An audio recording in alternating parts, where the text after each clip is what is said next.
Hey everyone, it's ENDYMION. Yeah, 2 Dragon Age videos in a row. There's too much slop spilling out of this situation, and I need to chronicle it all for future generations. So when I'm long gone and dead, the kiddos can use these videos as reference for how to not make video games or entertainment in the future. If you're watching this 100 years from now, please launch my dead body into space with a Bluetooth speaker blasting Limp Bizkit, so that the aliens know that I was a cool guy. Anyway, there's more Dragon Age nonsense happening, and we gotta talk about it. And later on, we got an official update on Concord as well. From damage control at BioWare itself, reviews being found to all sound suspiciously the same, and a certain content creator getting ousted as being the source of leaks on this game to begin with, which is a big uh-oh, so let's get into it.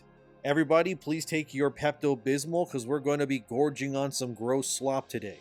Firstly, as you know, the reviews have come out. Veilguard is the second worst reviewed Dragon Age game in the series. And when you go look up things like IGN's review, that like to dislike ratio is legendary, man. Oh, just look at that. Yikes. This entire situation has caused BioWare to get absolutely roasted by the entire internet, and videos are popping up all over, showcasing how this game is truly just made for the modern gaming audience. As that one dev when Indiana Jones came out, every time I say modern gaming audience, I see that person in my head. God, I hate that term. And I mean, BioWare can't do much when there's visual evidence that the things they're doing are indeed happening. Some reviews said the game has smart game design. Okay, well, do you guys want to see what a puzzle looks like in Veilguard? Here, watch this.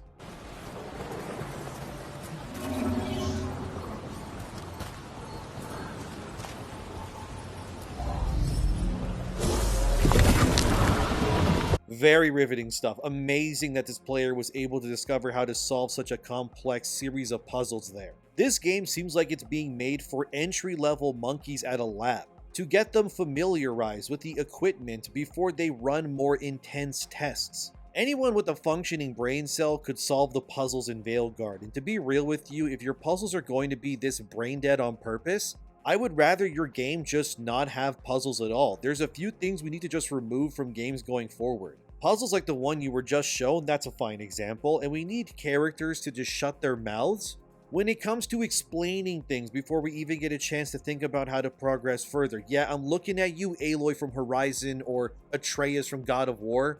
Those games treat you like you have negative IQ, but if you couldn't tell, I'm not happy about this game at all. I recently did a stream on my channel with Cabrutus Rambo, Verbal Riot, Grums, and Dash, and to say that I was losing my mind, that's an understatement. Everything about this game that I have witnessed would make the younger me, who experienced Origins for the first time, projectile vomit blood in response. They took what was arguably, in my opinion anyway, one of the best iterations of a fantasy world setting, and they conjured up a gay spirit bomb, and then threw that sucker onto Thetis and obliterated any level of baseness from the game's identity going forward. Like, look at this clip from SkillUp's review. Emmerich, you clearly find talking about dragons boring. What? How? Who doesn't like dragons? Aren't you curious why Tash likes them as much as you like necromancy? The question crossed my mind. And maybe Emmerich could help demystify magic, Tash. See what I mean? That is not how you speak to adults. That is how you speak to a toddler when you are teaching them to share their Optimus Prime toy with their little brother. Not only are the puzzles made for 4-year-olds, but you too treat your companions like they're babies who need their diapers changed after they fill them up too quickly. Originally, I was going to review this game, but I'm honestly now having second doubts. Do I want to spend what little free time I already have suffering through Modern Age the Sweet Baby Guard? Or do I cleanse myself with this rot by playing East Nordics, which I've had for a few days, but I didn't want to start it because I don't want to get too involved in it and then switch over to Veilguard. I'm literally losing time when I could be playing better games waiting for this slop to come out. But we got to talk about so much. My god, I'm drowning in information. Alright, let's start here, I guess. So the lead narrative designer of this game is John Elper. Don't harass this guy, by the way. Anyway, he said via Twitter, so 5 years ago when I first rejoined the project as narrative director after a hiatus on Anthem, I was asked my goals for the project, and one of the ones I put was I want to see the phrase a triumphant return to form for BioWare in at least one review. Excited to finally mark that goal done. This project has been both the greatest privilege and the hardest dev cycle of my career. To say I'm proud of this team would be an understatement, and to say I'm thrilled that the reviews would be similar. Woo! Alright, John, so you wanted someone to say this was a return to form? Well, here's a bunch of reviews that all literally say just that. Which at first you're like, oh wow, John must be proud of himself, he got what he wanted. However, it gets weirder because this entire review cycle for Veilguard has been very clearly manipulated by EA and BioWare on purpose. Many reviewers who were even a little bit critical were refused codes, and only the ones for the most part who were very positive ended up getting codes themselves. Which then makes it less genuine when you read those reviews, knowing that the only people who actually got codes were ones that were, for lack of a better term, slathering up and down BioWare's shaft like crazy. Look at Checkpoint Gaming here, whose review says, Dragon Age the Veilguard is a triumphant return to form for one of gaming's most loved developers.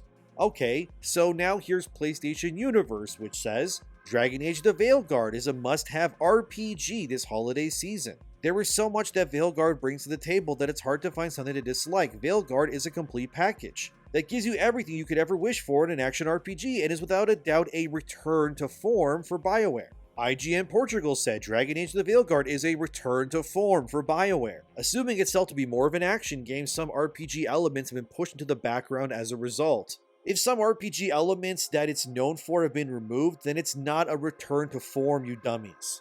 Then you have another review. Dragon Age the Veilguard is a, oh my god, triumphant return to form for BioWare. This is a top-class action RPG, okay, that lives up to the Dragon Age name. Well, it's laying to rest the ghosts of Mass Effect Andromeda and Anthem. Well, that's a lie, isn't it? Almost anyone who's reviewed this game and not been drinking on the sauce has said that the combat is shallower than a kiddie's pool. But then you got reviews like this one from Digital Trends, which says, Dragon Age the Veilguard is a return to form for this once lauded RPG studio that should satiate Dragon Age fans quite well after a decade-long wait.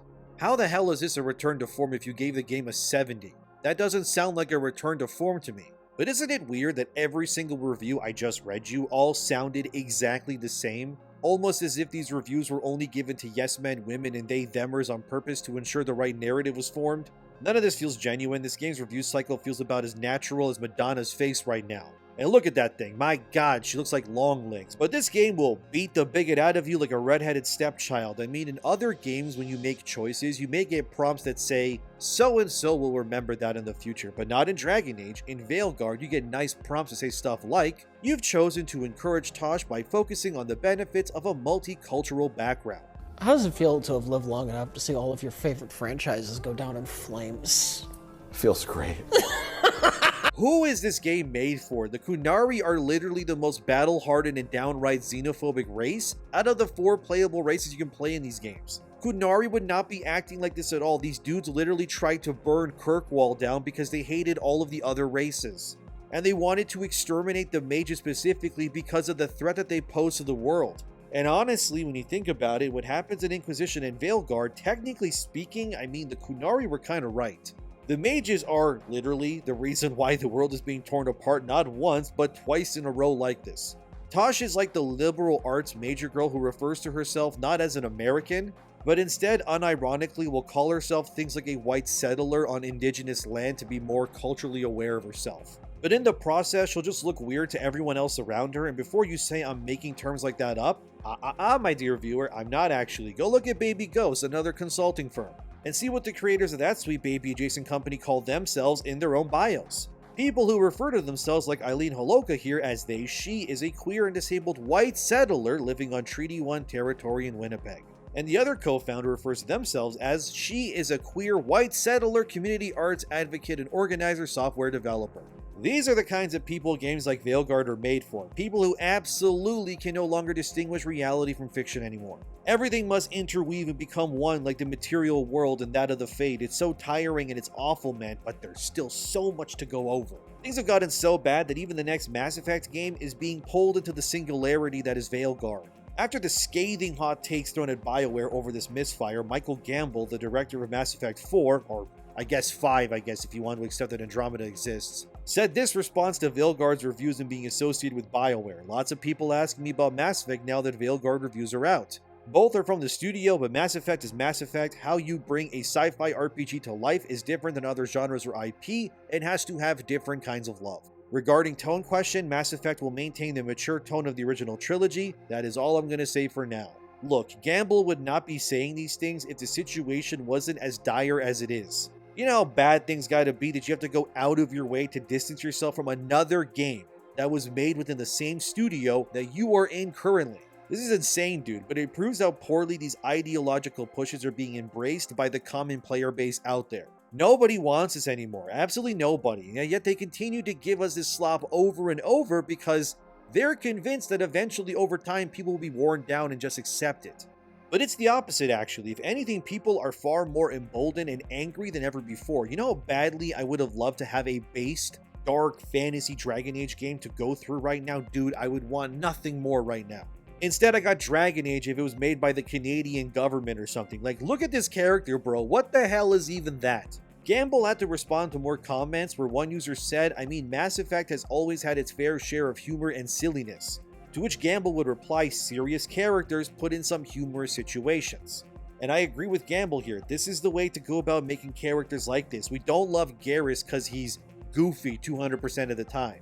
But seeing someone who's battle-hardened and badass be put in a funny situation, it is cool to see.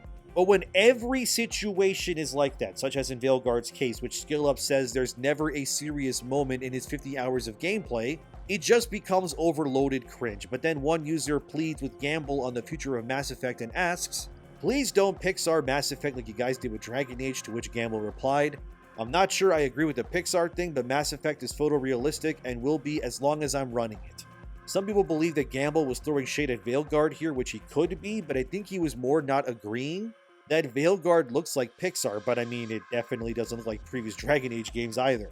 Mass Effect should never look anything like whatever the hell Veilguard is trying. It's actually messed up that Mass Effect looks more modern graphics-wise than Veilguard does. A game that came out in 2007 looks better somehow. What is happening over there at BioWare, dude? The only explanation I could think of is that they want to eventually put Veilguard on mobile devices or something. And that's why it looks the way that it does, so that it caters to the Fortnite kids in that art style. Any other example makes zero sense as to why they did this. You had a solid art direction in Inquisition. It was realistic and grounded with a hint of fantastical. Just enough to make it look different, but not so much that it completely alienates everyone. Now you got man babies with fat heads, and people were saying during the stream that I did recently that all the women look masculine and all the men look effeminate, and I agree, nothing makes sense with this cast, and it saddens me even greater knowing that reviews have pointed out that this is the weakest cast of characters Dragon Age has ever had, and I mean, I found Dragon Age 2's cast to be the worst. They weren't terrible, mind you, but compared to Inquisition and Origins, I mean, it's not even close. And to think these guys may be even worse than that? Brother, we are cooked, aren't we? It's over for us Dragon Age fans, isn't it? Of course, there was a lot of stuff getting leaked prior to the reviews going live, and by the way, in order to get a code for Veilguard, these reviewers had to sign NDAs, or non-disclosure agreements. If you don't know what those are, NDAs are contracts you sign so that you are legally unable to speak on whatever is detailed within the contract until a given date is reached. So in this case, if you accepted a code for Veilguard, you are not able to speak on its story or show anything until the embargo lifts. Which is fair enough, this is standard practice. I have no real problem with this. Anyway, there were a few clips that leaked showing that Tosh wanted to be referred to as non-binary and all this other nonsense. In those clips, there was a very specific looking elven custom character for Rook. And then people noticed that once Maddie Plays review came out that his custom Rook looked identical to the Rook that was in these leaked clips that came out before reviews went live. Uh-oh, indeed, dear viewer. Turns out these leaks were seeping out for Maddie's Plays version of the game that he was playing. Look, I have no qualms with the guy, but what's happened here is obviously a really messy situation that we now unfortunately need to speak on. As this one commenter said on Maddie Plays review of Veilguard, which kind of sparked this all to begin with, wait, why is your Rook identical to the Rook being shown in leaked clips under the tweets of Dragon Age content creators and fans? Because the guy who leaked it said he has a friend that got a review copy and hated the game. Maybe you should have a talk with that friend after you decide what you should do after breaking the NDA. Then one of the people that commented on this, which is Phil, the lead singer of All That Remains, posted a picture of a custom Rook character that, well, it looked identical to Maddie Plays Rook with the caption, "A friend of mine and massive Dragon Age fan has a review copy and is extremely disappointed. The voice acting and direction is awful, gameplay is meh, probably should cancel pre-orders or wait for reviews." Then another post came out with similar wording, also claiming their friend who's playing the game is very disappointed as well. Anyway, this all led to the leaked clips, which there's really no point in showing you because it's absolutely 100% Maddie Plays version of the game he's playing did indeed get leaked. Now people are pointing fingers. Did Maddie Plays break his NDA and release his information? Well, there's some scenarios here that we now have to consider. One is that yes he did, and he told this information in confidence to people he trusted, possibly via Discord or Twitter DM, and then showed them clips in confidence. And then those people showed those clips publicly, and now we are where we are. Or the other possible likely scenario, and honestly this too could be the case, is that Matty Play's editor, who would have access to all of his gameplay footage while, making the review, leaked parts of Matty Play's playthrough to people that they knew, which then said footage got leaked that way behind Matty's back, and now, well, the rest is history. It's two very different outcomes. Either Matty broke his NDA, which is, technically illegal, and will definitely get him blacklisted in the future for other games, or his editor is a moron and decided to go behind his back and do it themselves. Which, if that's true, then Matty didn't actually break his NDA, and in fact his editor is, well, awful. And that editor will likely get fired for doing what they did. Regardless, it's just a very messy situation. However, Matty Plays did respond to all of this via Twitter, so let me read you what he said. It's very long, so he said, and I quote, "I think it goes without saying, but today has been an extremely hard day. I really appreciate your patience as I look into things. First off, I would like to apologize to everyone at BioWare and EA. I have already reached out to them to let them know the truth. We already have plans to sit down and have a conversation about it. That is my gameplay. It was never my intention for clips of Dragon Age to get released ahead of the embargo lifting. I had shared these 2 clips of the game with an editor of mine. It is my understanding that these clips were then taken, shared again, and went down the chain to someone far removed from both of us, who then posted them claiming to be associated with me, so yes, the clips are mine. If BioWare, EA, or any other game company chooses to not work with me over this, then I fully understand and accept that. If you, the viewers of my content, choose not to trust me because you deem me irresponsible with the privilege I was given as a game reviewer, I also fully understand and accept that. With that said, it's extremely important for me to firmly shut down one element of this narrative going around about me. Whoever shared these clips on X with the attached hateful comments and replies is not me. I have no clue who runs that account. They are most definitely not my friend, and they stand against everything I believe in. I am only speculating, but I think whoever took my game footage and tweeted it as if they were connected with me was quite deliberate, as it's an easy way to paint me in a bad light. Beyond any guesses I may have, I would never leak my own footage on an alt account and then use that exact same footage in my review. Said account no longer exists, and it is my understanding that it was reported multiple times following the public ridicule it rightfully received. There's no room for that type of hate.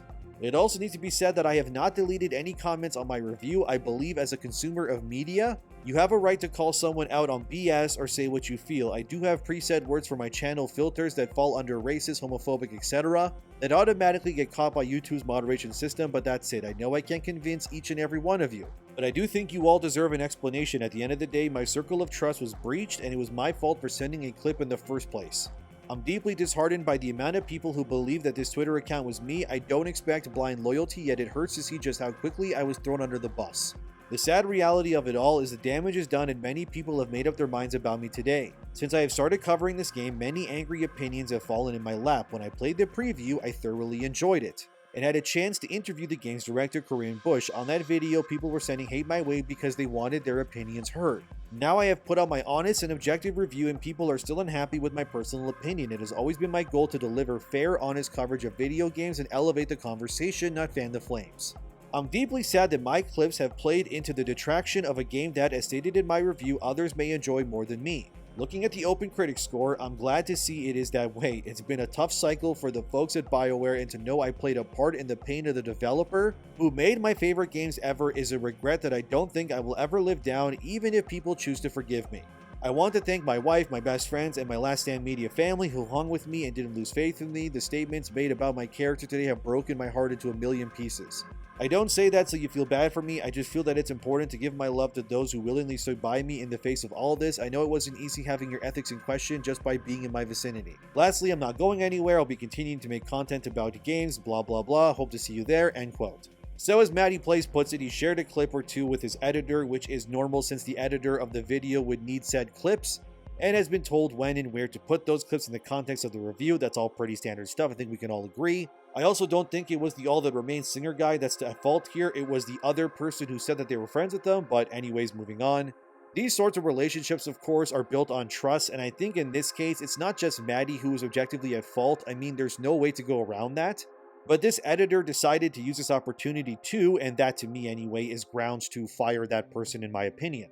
Of course, these clips would go through Discord or whatever else version that they went, and eventually a friend of a friend of a friend would eventually get a hold of them, and voila, here we are. It's a really bad look, but it does seem like an honest mistake. But to be frank with Maddie or even SkillUp, after how damaging their reviews have been to the public perception of this game to begin with, I would wager regardless of relationships between BioWare and EA, they will probably never send these guys codes for future BioWare titles, assuming BioWare still exists following the launch of this game. Because to cherry pick reviewers as to who gets a code or not in this instance was clearly very deliberately done on BioWare's part. They chose all the identity politically aligned reviewers such as IGN, Checkpoint, and so on for a reason, because they knew that these places would give the game a higher than normal score due to what this game represents to those groups. However, I think we can all agree that BioWare is absolutely screaming into a pillow after realizing, despite their cherry picking, that SkillUp and Maddie's reviews will absolutely be the reviews chosen by the majority of places as actual honest representation of what this game actually is and stands for. Because it's obvious if you go and read IGN's review or Checkpoints, which the latter gave the game a perfect score, they never once bring up the agenda being pushed down your throat. They also don't objectively look at the combat and tell you how shallow it really is. And they definitely do not tell you how the puzzles are made for brain-dead journalist types as well. Those reviews will define Veilguard. Do I think the game will still find an audience? Sure, I guess. It's still at the end of the day a Dragon Age game despite the quality and such. But do I think that this game will sell anywhere near what BioWare or EA is hoping for? I don't think so, no. I would be genuinely surprised if this reaches even half of the sales of Inquisition, which by the way is still BioWare's best-selling game of all time. But as you can see, dear viewer, Veilguard is, as the kids say these days, cooked. Do kids still say that? I think they do. I don't know, man. I'm 32 years old. My knees crack when I stand up. Now let's finish this video with another update that needs to be chronicled so that it's never replicated again. Remember Concord, the DEI-infested game that was meant to be Sony PlayStation's big first-party release that was going to change the way we look at hero shooters? Well, according to Insider Gaming and pretty much the entire internet now, Concord is officially dead forever. Its pronouns are now was-were. But not only that, Firewalk Studios, a studio that made Concord, has officially closed down as well. It looks like Sony has decided there's no saving this and just pulled the plug, and they put 2 mercy shots into the back of Firewalk's skull instead. Here's what Herman Hulst, the head of PlayStation, had to say about this, and I quote, "Today I want to share some important updates from Sony Interactive Entertainment Studio Business Group. We consistently evaluate our games portfolio and status of our projects to ensure we are meeting near and long-term business priorities. As part of our ongoing efforts to strengthen Sony Studios' business, we have had to make a difficult decision regarding 2 of our studios, Neon Koi and Firewalk Studios. Expanding beyond PlayStation devices and crafting engaging online experiences alongside our single-player games are key focal areas for us as we evolve our revenue streams. We need to be strategic, though, in bringing our games to new platforms and recognizing when our games fall short of meeting player expectations. While mobile remains a priority growth area for the studio business, we are in very early stage of our mobile efforts. To achieve success in this area, we need to concentrate on titles that are in line with PlayStation Studios' pedigree and have the potential to reach more players globally. With this refocused approach, Neon Koi will close and its mobile action game will not be moving forward. I want to express my gratitude to everyone at Neon Koi for their hard work and endless passion to innovate. Regarding Firewalk, as announced in early September, an important update on Concord, certain aspects of Concord were exceptional, but others did not land with enough players, and as a result, we took the game offline. We have spent considerable time these past few months exploring all our other options. After much thought, we have determined the best path forward is to permanently sunset the game and close the studio. I want to thank all of Firewalk for their craftsmanship, creative spirit, and dedication. The PvP first-person shooter genre is a competitive space that's continually evolving, and unfortunately we did not hit our targets with this title. We will take the lessons learned from Concord and continue to advance our live service capabilities to deliver future growth in this area. I know none of this is easy news to hear, particularly with colleagues and friends departing Sony Interactive Entertainment. Both the decisions were given serious thought, and ultimately, we feel they are the right ones to strengthen the organization. Neon Koi and Firewalk were home to many talented individuals, and we will work to find placement for some of those impacted within our global community of studios where possible. I am a big believer in the benefits of embracing creative experimentation and developing new IP. However, growing through sustainable financials, especially in a challenged economic environment, is critical. While today is a difficult day, there is much to look forward to in the months ahead from the studio business group and our teams. I remain confident that we are building a resilient and capable organization driven by creating blah blah blah, end quote. Okay. Let it be known that when you chase DEI and the modern audience, all you really end up doing is running faster into an early grave. 2024 is the year where woke went to die, and it's never been more clear than it is right now, dear viewer. But it's insane that Sony went ahead and bought Firewalk and put in another $200 million like they did, only to reach this conclusion ultimately. What seems to be the case, and I think we can safely confirm this now, is that Sony refunded all copies of Concord so they could do a tax write-off on the game. They won't get all their money back, but they will get a portion of it back if they write the whole game off at least. It's better than nothing, but I think giving those devs positions in other studios, that's kind of questionable. Since some of those devs that were there, they were instrumental to making Concord the woke misfire that it was. I'm not lying, go look it up, but I guess we'll see. I hope Sony and others learn from their mistakes and just stop doing these things. But between Veilguard and this, it's clear that DEI is not the way forward. Nobody wants this stuff, and the entire push for this sort of content will do nothing but ruin these companies and franchises in the long term. Will BioWare suffer the same fate as Firewalk? I guess we'll see, but this is where we're at right now. The modern audience is not showing up to save anything because, like I always say, they do not exist and never will. Thank you for watching, subscribe, thanks to my patrons and members. Check out the Godforsaken stream if you want me and other people's full reactions to Veilguard as well. Have a wonderful day, and I'll see you soon.